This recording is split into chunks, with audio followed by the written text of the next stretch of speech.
This is a production of Cornell University.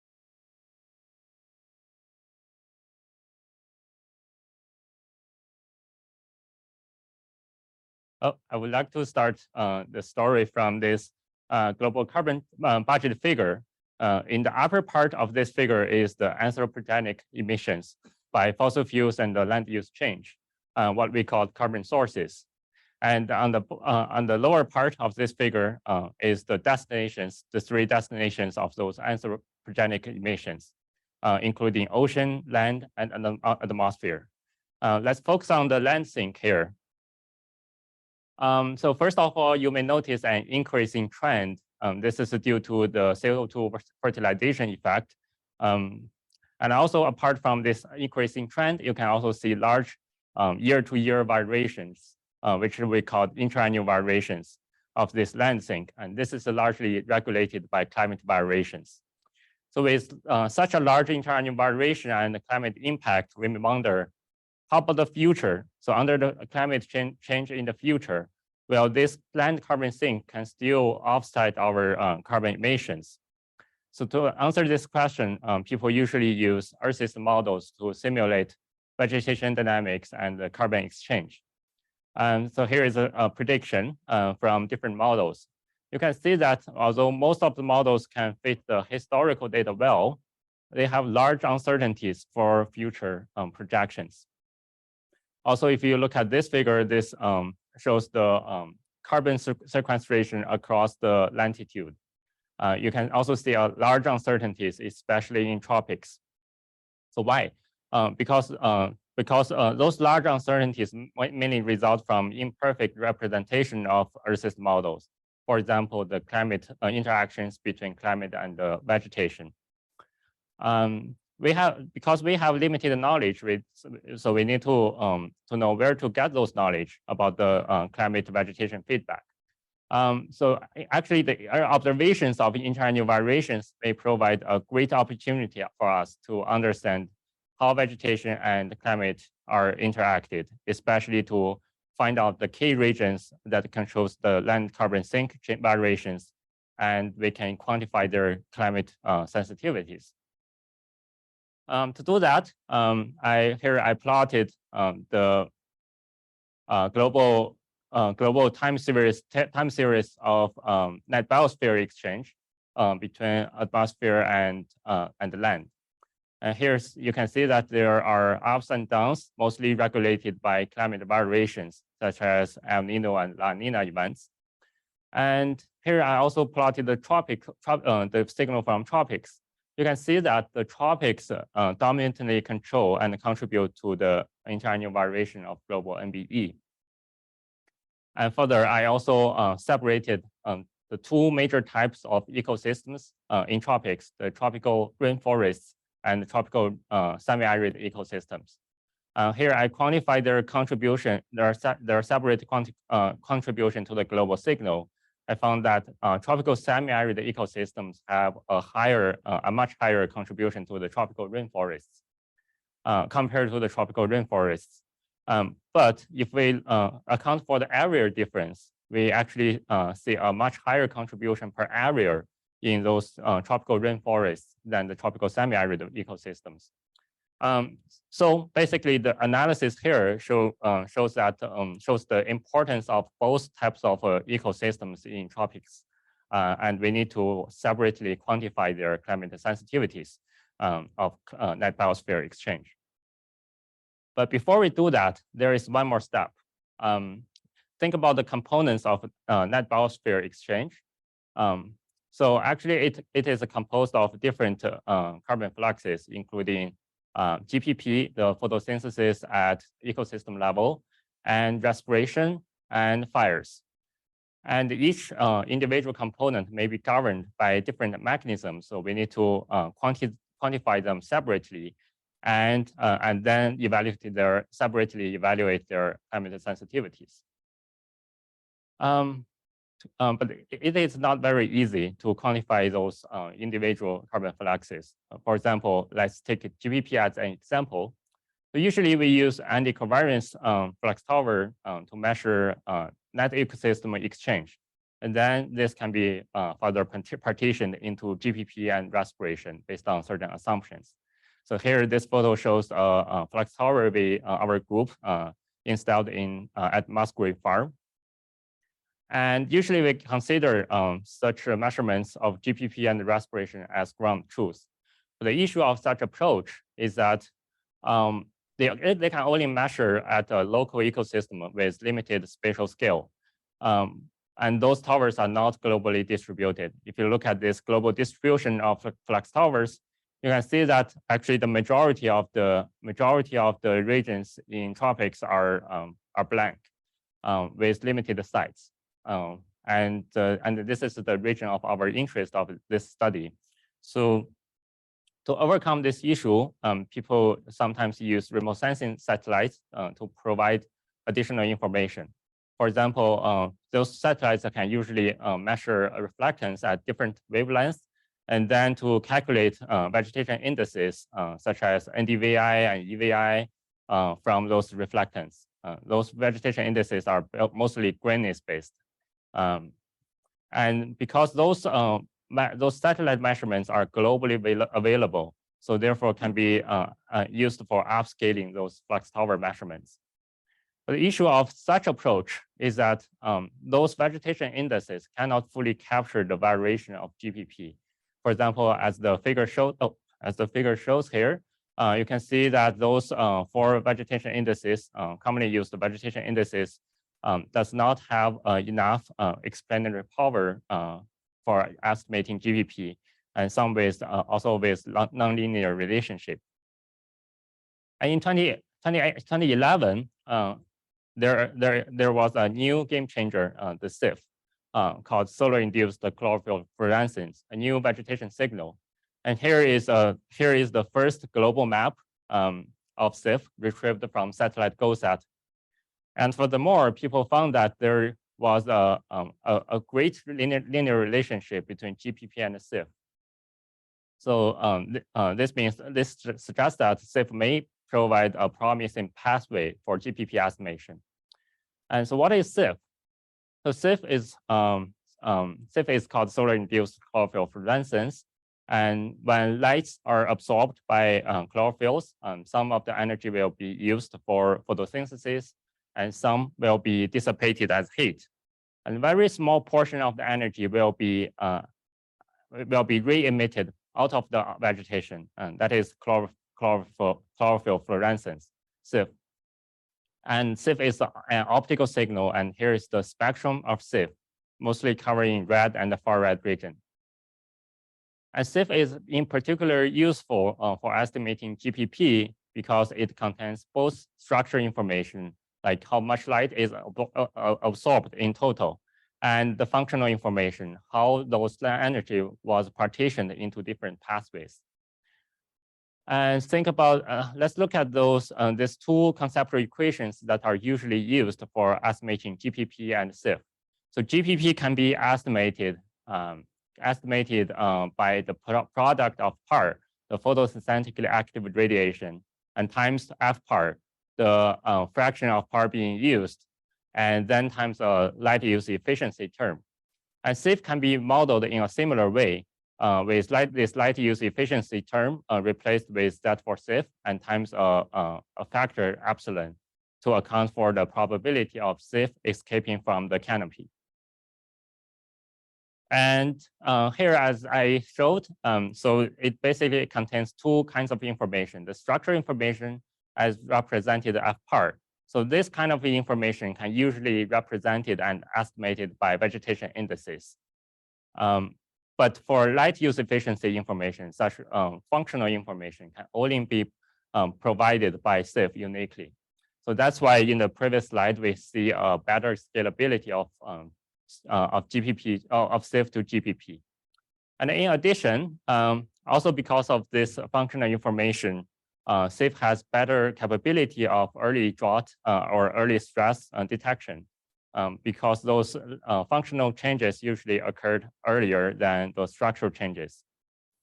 And another advantage of SIF is that SIF only captured the signal from active vegetation. So it is free from contamination signal from soil, which is a common issue for traditionally used vegetation indices. And finally, SIF is also less sensitive to aerosols and thin clouds. It benefited from its retrieval approach. But SIF is not perfect. There are many issues in the original satellite retrievals. For example, here, this GOM2 satellite provides SIF at very coarse spatial resolution, about 40 by 40 kilometers squared. And this one, the OCO2, it was launched in 2014, and it provides very fine spatial resolution SIF retrievals. But the issue is that the data only covers very narrow satellite tracks here with large spatial gaps between the satellite tracks. And here, Tropomi, another satellite sensor that provides SIF retrieval at pretty good spatial resolution and with global coverage. But the issue of its time span, it was launched in 2014, so 2018, so it cannot trace back to the previous time series. So in order to evaluate the long-term climate sensitivities of vegetation, we need to first develop a high-resolution, globally contiguous long-term SIF records first, which is my chapter 1. To achieve this goal, we did several projects. For example, the first one we did the gap filling work for OCO2 SIF. So if you remember, the issue of this satellite is the large spatial gaps. You can see those are satellite tracks, and those regions between the tracks are missing for the data. And here we use machine learning algorithm to fill those spatial gaps and generate globally contiguous SIF map. And for the second project, we used a similar framework, but here we want to downscale the SIF retrievals from GOM2 and Schemaki, which means to make it a finer resolution, because the original SIF retrievals from those two satellites are pretty coarse. So here we use similar machine learning algorithm to downscale those products.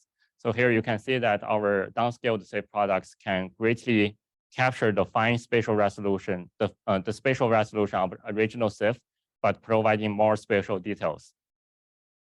And here I would like to briefly introduce the framework we employed for the both projects.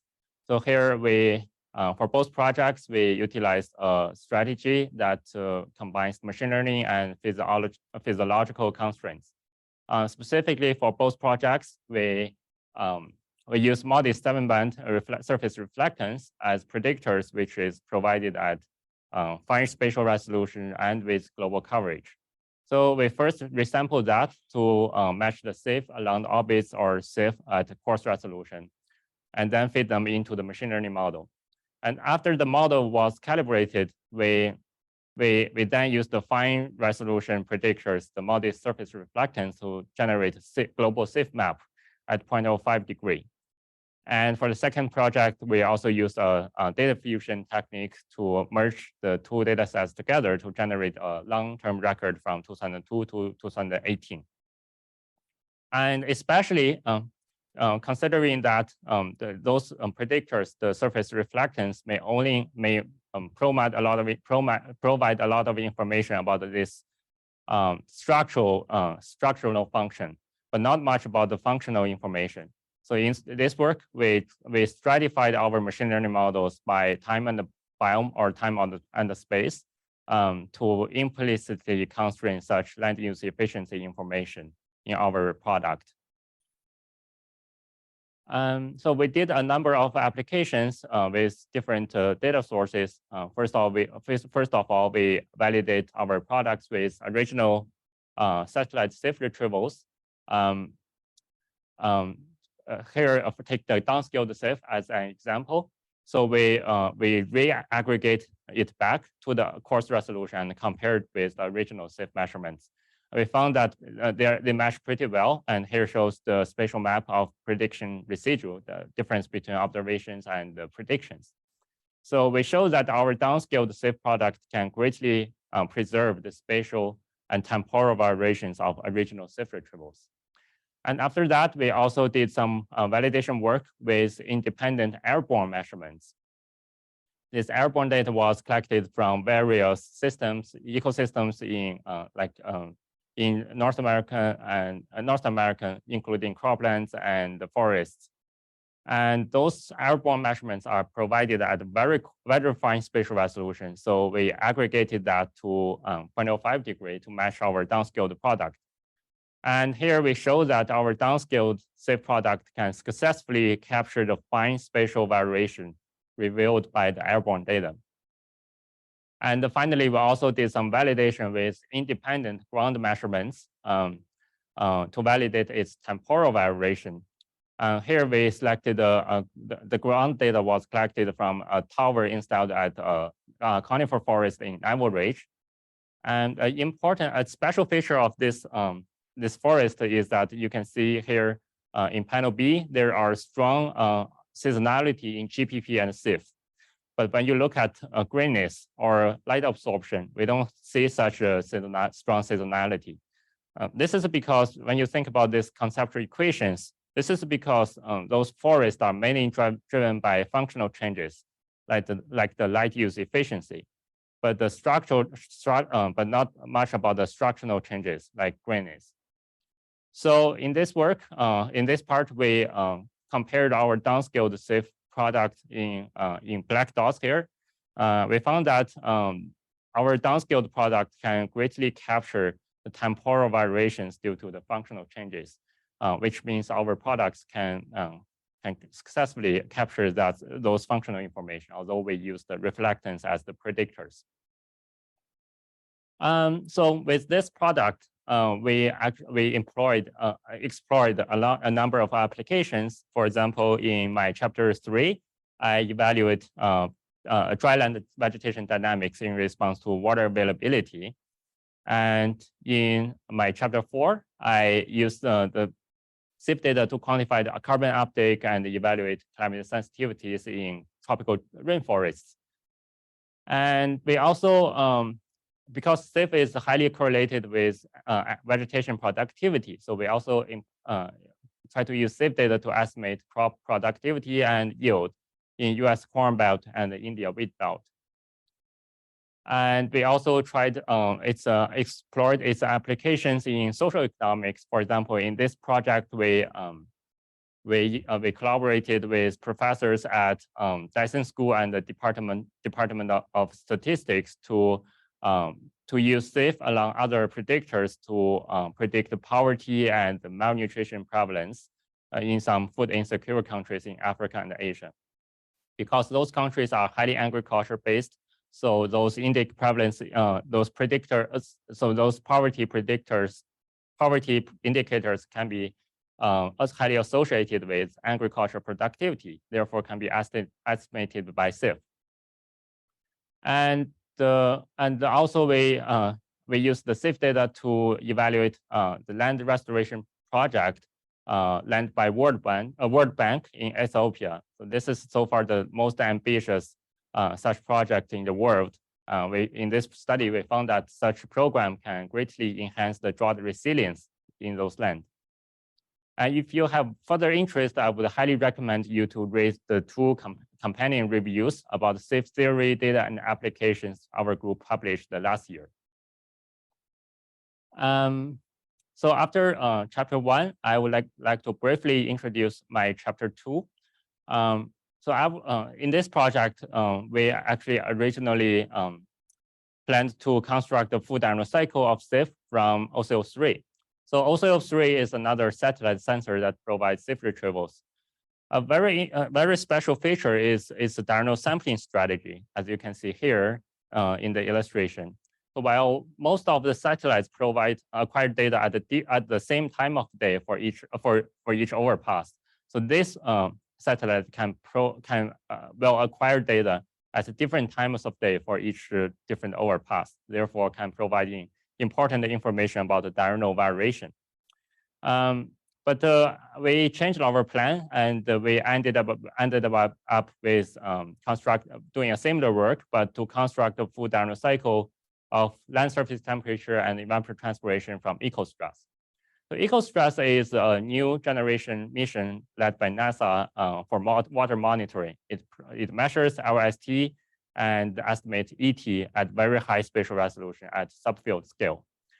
And because the sensors of ecostress and OCO3 are both mounted on International Space Station and takes a similar diurnal sampling strategy. So our development framework here can be potentially used for constructing OCO3. But I will not introduce the much details about this because this is a little bit not relevant to my main topic. But if you have interest, you are well welcome to my exam next Wednesday morning in Emerson 133. And next, I would like to introduce how I used those reconstructed SIP products to evaluate vegetation dynamics and climate sensitivities. Remember, in the very beginning, we showed that large uncertainties in those model simulations.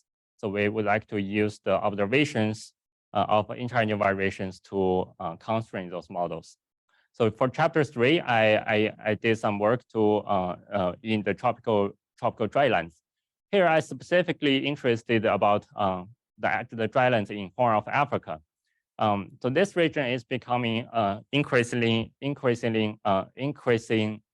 hot research topic, not only because its vulnerability to climate change, but also due to its socioeconomic importance. For example, there has been a persistent food insecurity issues due to poor agriculture management, longstanding land degradation, and an increase in population. And many satellite observations have been used for vegetation monitoring and drought detection. However, there are some limitations in previous studies. For example, limitation 1, they mostly evaluated the greenness-based indices such as NDVI. And so in this work, we employed a number of SIF data sets to evaluate vegetation dynamics in this region, including original SIF, a satellite SIF from Tropomi, a satellite sensor, and several reconstructed SIF products using machine learning algorithms. And limitation 2, there is little ground data available for validation. This region is a very data poor region. So in this work, our collaborators have installed a ground station, a tower station to collect data for validation and reference for satellite data sets. Specifically, this site is located in southern Kenya. The site is covered by semi-arid vegetation, mostly grass, and with some shrubs and isolated trees. And there are two major rainy seasons: a short rainy season from October to the following January, and the long rainy season from March to June. So first, I would like to go through the intra-annual vegetation dynamics with you during a typically normal year. So this year, from September 2018 to August 2019, here on the upper part of this figure, I show the precipitation in light blue vertical bars. They mostly occurred during the two rainy seasons, as I'm marking the x-axis here. And correspondingly, if you look at the two soil moisture products, the soil moisture has also have two peaks during the two rainy seasons. And the peak during the long rainy season is a little bit lower than the first peak. And then I've evaluated the vegetation dynamics. So here shows the three reconstructed SIP products. We can see that they also showed two peaks with a higher peak in the short rainy season. And we also plotted the SIF measurements from Tropomi in the black dots because the original data has a lot of noise. So I take the moving average in black curve here. We can see that the temporal variation is pretty consistent between the Tropomi SIF and those reconstructed SIF products. And also I plotted the vegetation indices from MODIS, including NDVI and NRV. We also see such two peaks and with a higher peak in the short rainy season. It seems that the SIF and the vegetation products can greatly track the interannual variations in vegetation dynamics in response to water availability. But let's move to the next year, from 2019 to 2020. So this year, the site experienced anomalously high precipitation, and you can also find the persistently high stormwater from basically from the October to the following May. And because of this, when we look at the vegetation signals from like here from reconstructed SIF, from Tropomi SIF, and from different vegetation indices from MODIS, we also a higher overall stronger vegetation signal in response to a higher soil moisture content. Even in this short rainy season between the two rainy seasons, we can see that the soil moisture and vegetation signals are still pretty high compared to normal years. But interestingly, we found some differences among different satellite products. For example, here, we see that for Tropomi, this black curve, we found a sharp reduction starting from November and persist till early February, and about 41% of the reduction. And maybe look at the reconstructed SIF here. If you look at here, and they only showed a very mild reduction in the early November, and they recovered quickly. And for the MODIS vegetation indices, we don't even see such reduction. We see a slight increase. So luckily, we have the ground data for validation and reference. So here in the upper curve, I showed in situ SIF. We found it shows a similar reduction as Tropomi, both in magnitude and in the duration. So this makes us wonder what happened there. What happened to such reduction? Because if you look at the soil moisture, during this region, the soil moisture is very high, and so it's certainly not water stress. And when we look at the in situ light absorption, we only see a very mild reduction, about 13%. And finally, we found some clues in the cameras, in the photos taken by the in situ cameras. For example, this is a photo taken on the first peak, and here's the photo taken on the dip about mid-December. And we found that actually some of the grasses proceeded to the reproductive stage, and therefore the photosynthesis activity decreased during this period. And after that, because of excessive water availability, and another new round of phenological cycle started here, and you can see the photosynthesis activity increase again. So that explains such a reduction and increase during this period. And so in summary, we found that such a fast change in intra-annual vegetation dynamics due to phenological changes can only be captured by Tropomi SIF. And in this project, we also utilize different products to investigate intra-annual vegetation dynamics to see how soil moisture and precipitation regulates the vegetation productivity.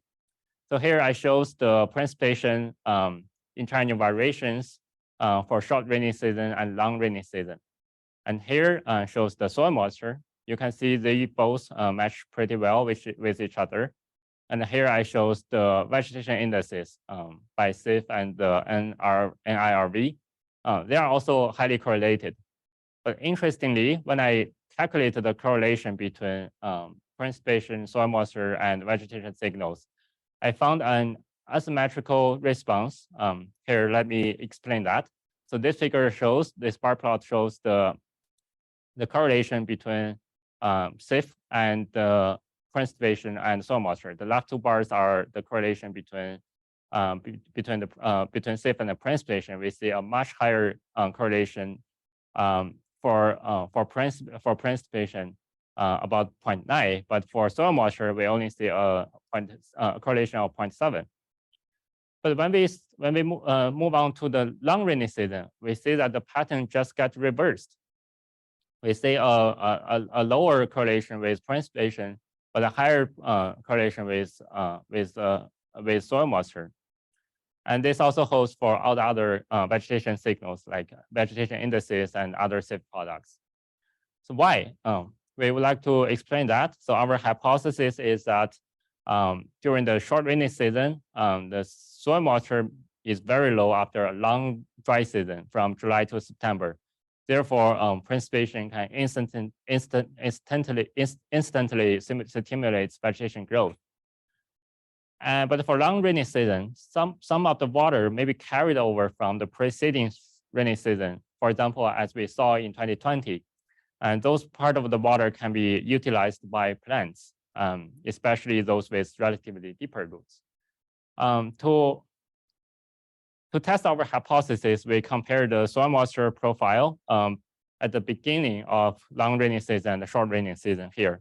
So we do found that for short rainy season, at the beginning of short rainy season, there is much lower soil moisture content compared to long rainy season.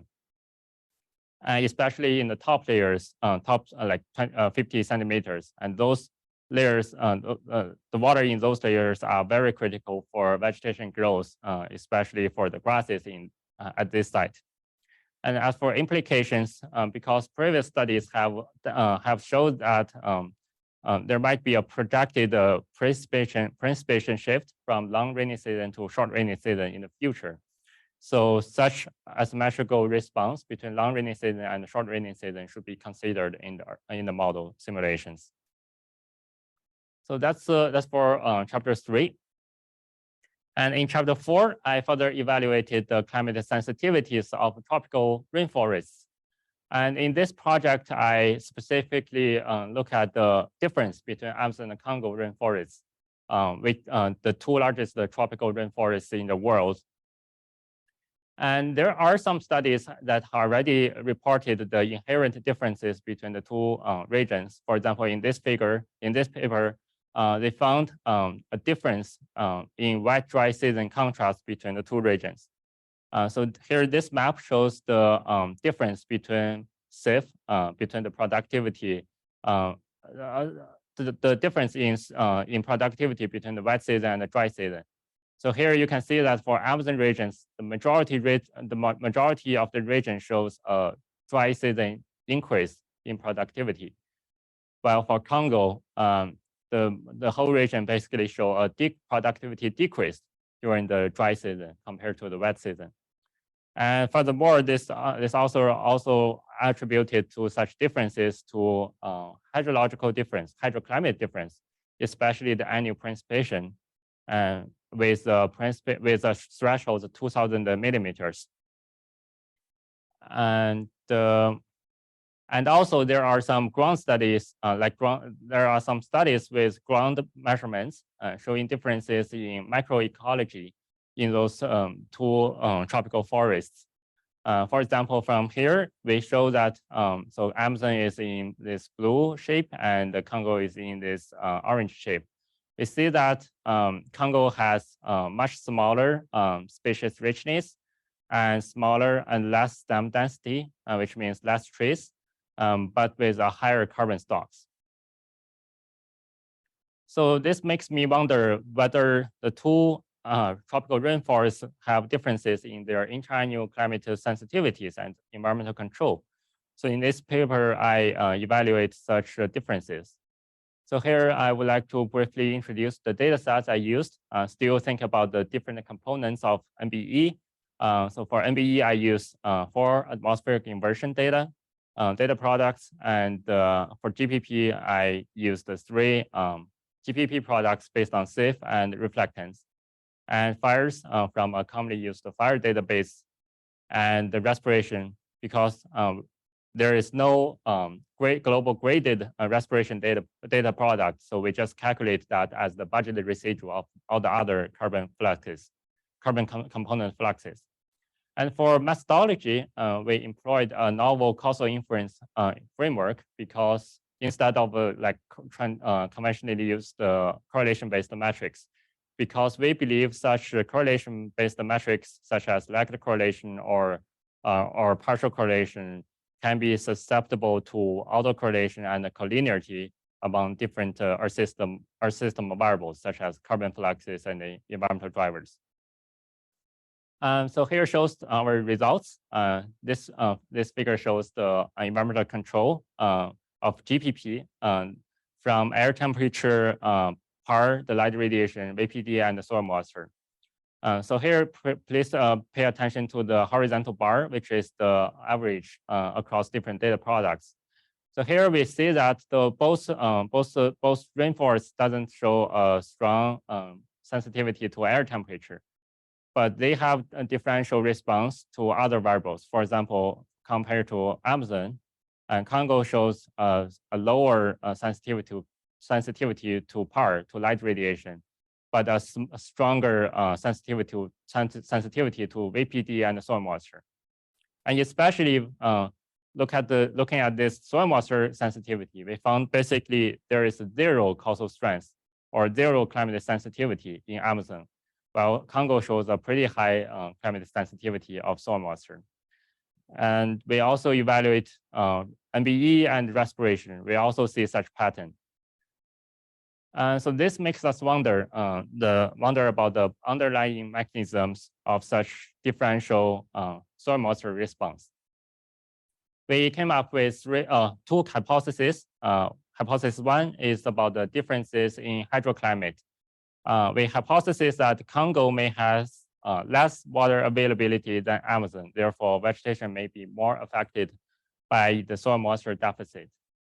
And for hypothesis two, we think maybe the differences in ecophysiology may have the contribution. For example, the Congo vegetation may just be less resistant to water stress due to like differences in species, plant traits, and the vegetation composition.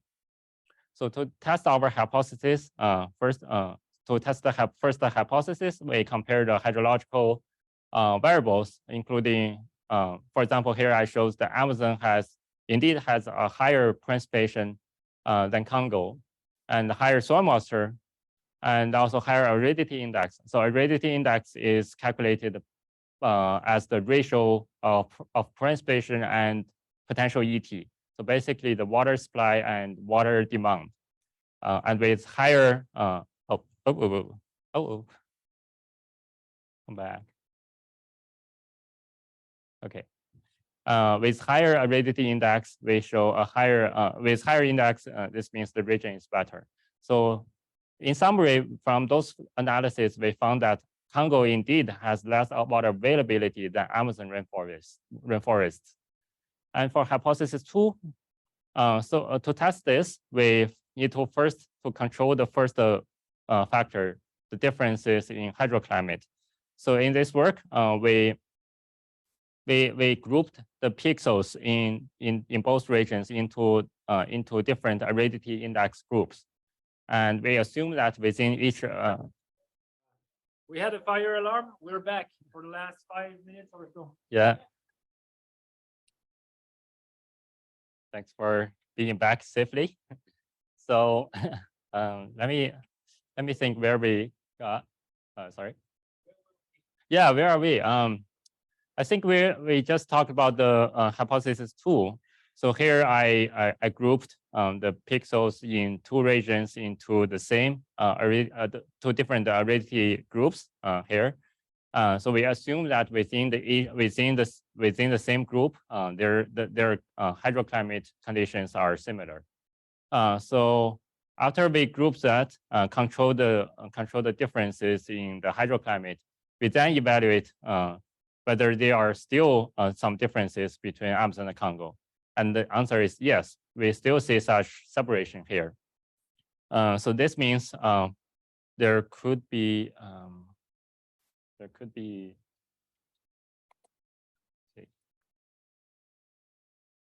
okay.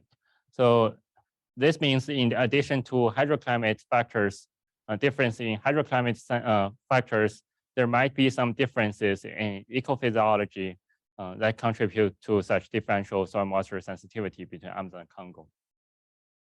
And further, we also evaluate the current state-of-art model simulations to see how they capture such differential soil moisture sensitivities. So here, this figure shows the how individual models performs in capture the differences between Amazon and Congo soil moisture sensitivity. And here, the summary of model is in this black triangle, and the observation is in this green dots. So we found that many models can capture to some degree the differential response between the two regions, but most of the models just underestimate that.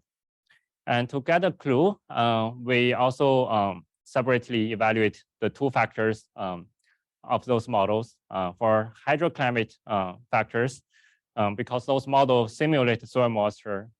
So we just compare the simulated soil moisture between the two regions and compare the model with our observations. So here you can see that most of the models shows that Amazon has a higher soil moisture, and some even overestimate compared to the observations. And we also did a similar analysis to group the pixels in Amazon and Congo in different aridity groups. And here we found that actually those models cannot distinguish the difference between Amazon and Congo here. So this is not surprising, because those models usually assume the two tropical rainforests as the same plant functional group, and therefore they ignore their inherent differences in their vegetation response and plant functional like traits and ecosystem traits.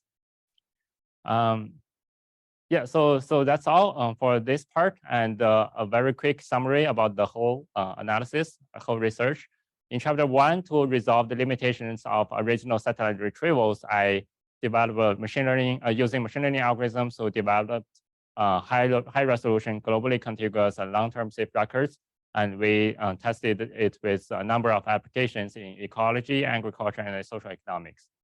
And most importantly, we used the safe data to calculate, to quantify the intra-annual climate sensitivities, especially for tropical drylands and tropical rainforests, because those ecosystems are very important to the simulation or model simulations of global current cycle. So specifically for drylands, we see asymmetrical response to precipitation and soil moisture during the two rainy seasons. And for tropical rainforests, we see that Amazon and the Congo show differential soil moisture sensitivities due to both hydroclimate difference and ecophysiology difference. And such difference cannot be fully captured by the current Earth models. So yeah, that's all. And I would like to express my great gratitude to all my committee members, and also my lab members, and also faculty in Cornell and external collaborators. I would also acknowledge the funding source, the NASA Graduate Student Fellowship, and a number of other NASA fundings. Thank you very much. And any questions? Question for the resolution. At the beginning, you showed that it's for like 8 kilometers. Yeah. Would there be an advantage to have finer resolution, or what you're trying to do, or it works just fine as it is? Yeah, the original, for example, the example I showed, it has pretty coarse resolution, like 40 by 40 kilometers squared. So that's a pretty coarse. And also later I showed a figure for corn belt. You can see that they are mostly covered by dozens of pixels, which is not enough, high enough fine enough for the spatial for the application. So in this work, we just use some machine learning algorithm to try to improve the data. Thanks.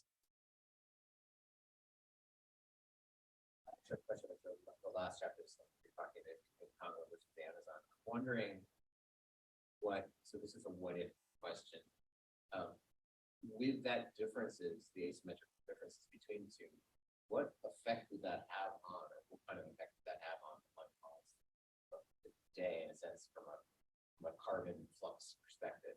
If you integrated these differences into these models Yeah. that are now unified, Yeah. what kind of response do you expect to see? Yeah, that's certainly a great question. I would say that's also the future work we should do. We should certainly incorporate those differences into those current models. Yeah, it's hard to say. I think at least I think we can get a more accurate predictions if we make it more realistic for Amazon and Congo. And actually, when I look at the model, the comparison of models and the sensitivity of models and the observations, I found that actually Congo is overall well simulated, but there are huge issues for Amazon. And I think maybe the soil moisture sensitivity is overestimated in those regions, in those models. So with incorporating the knowledge that we got here, I think we may see a larger carbon sequestration potential of Amazon, maybe, but we need to test. Yeah, that's a good thing, because that would also give you an idea about. Yeah. Yeah. Yeah, that's a great question. We also think a lot about the underlying, like more in-depth analysis.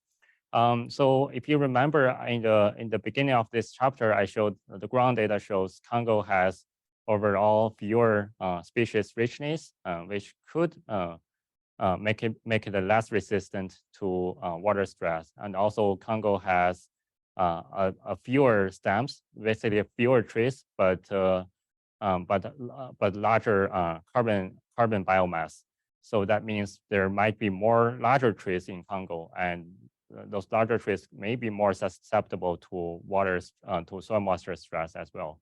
And in terms of soil properties and the soil depths, we actually did some analysis. We found a global soil depth data set. There we found maybe Amazon is has a slightly deeper soil layers. So therefore, there may be more water storage in that region. But Amazon, yeah. Downscaling safe data with models, right? Yeah. And we use the downscale safe prediction. Yes. So does that mean that models has enough information, maybe directly?